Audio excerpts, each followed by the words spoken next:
Goeiemôre, baie welkom by vanoggend se saamwees. Ons is so by Johannes 10. Natuurlik Jesus se uitspraak. Ek is die goeie herder.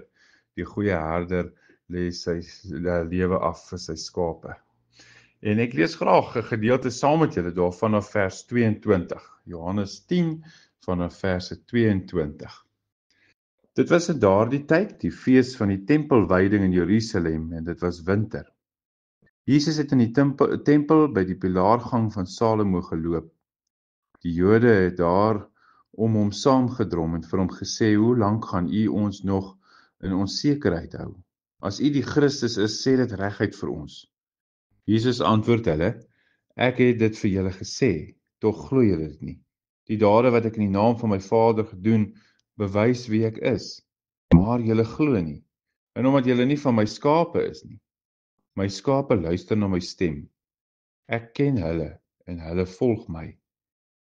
Ek gee hulle die ewige lewe en hulle sal in alle ewigheid nooit verlore gaan nie. Niemand sal hulle uit my hand ruk nie. Die wat my Vader vir my gegee het, is die belangrikste van almal en niemand kan hulle uit die hand van die Vader ruk nie. En ek en die Vader is een. Net tot daar. Natuurlik daarby, net so voor vers 31, 'n baie kosbare gedeelte, deel van die ek is uitsprake, dis die fees in Jerusalem, wyding van die tempel. Natuurlik die volk van die Here wat naby kom of nader kom en tempel toe gekom het om te sê ons wil onsself opnuut aan die Here wy.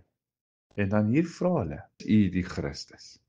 As jy vanoggend hierdie teksgedeelte lees, wat het in jou verander?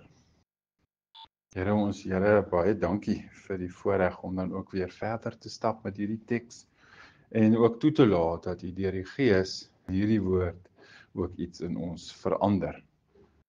Amen.